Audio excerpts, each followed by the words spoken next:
Here's another example of when tag templates could come in handy. It's when you're trying to add like an abbreviation tag to a sentence. So I've got like this dictionary object right here where HTML, CSS, and JS, and it just shows like what they actually mean. Now, if I go down here and make a sentence about myself,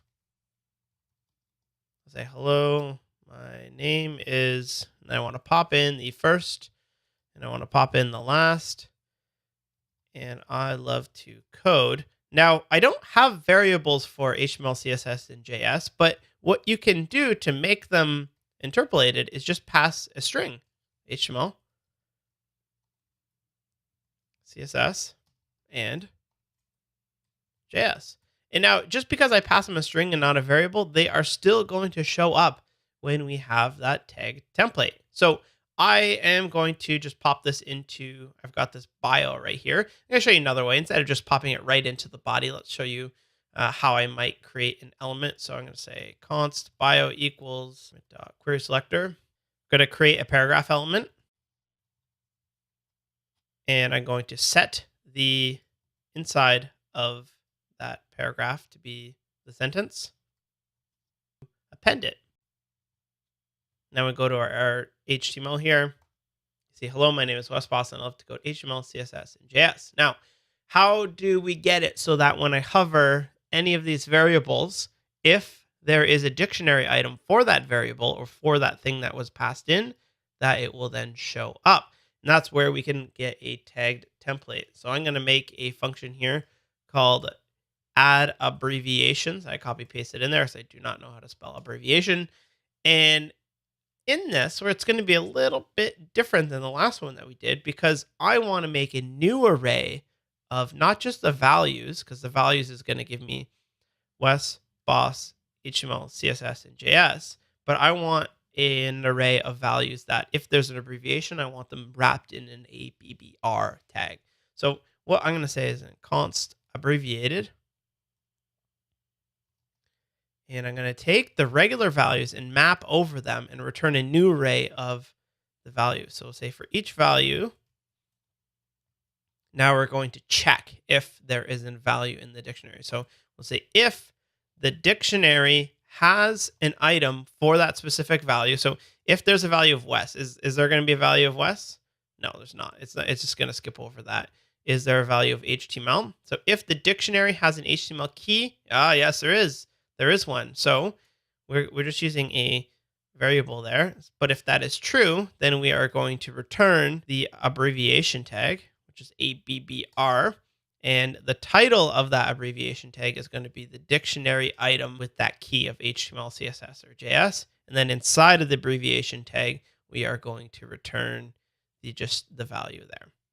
So what that's going to give us, if we console log the abbreviated values here, and we take that tag template, pop it onto here, you'll see we get undefined, undefined. Oh, why do we get undefined, undefined? That's Wes and Boss, what I forgot to do here. Otherwise, we just want to return the value. Otherwise, because if it's not in the dictionary, it's just a regular variable, and we're going to skip over that, but we still need to return it into the actual variable there.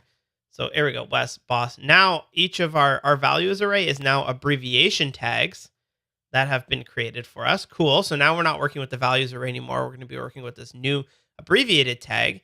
And then we can take our strings array and start to piece it together. So last time I did this one where I said let string equals like an empty string, and that might be comfortable for you. But if you rather use a reduce function, I'm going to show you how to do that. So from this abbreviation function, we are going to return strings.reduce. And the way that reduce works is that it will loop over each one and sort of like build the string as we go. And it does that all inside of the function. So we don't have to say this like let str equals outside of the function.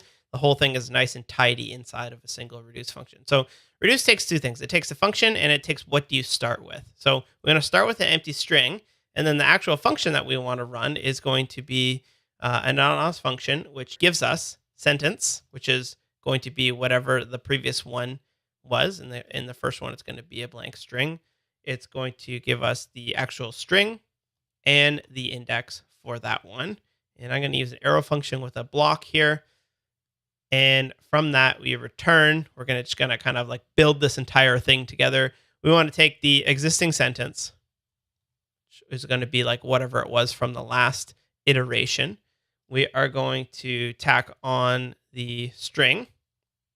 Notice how I'm not doing a space here because the spaces that are in the string will actually come along in the string itself. So we don't need a space there. And then we want to tack on the abbreviated, because we have this array here, square bracket I, or nothing. Just that little trick that we did earlier there. So what that does is, I think now we should take a look.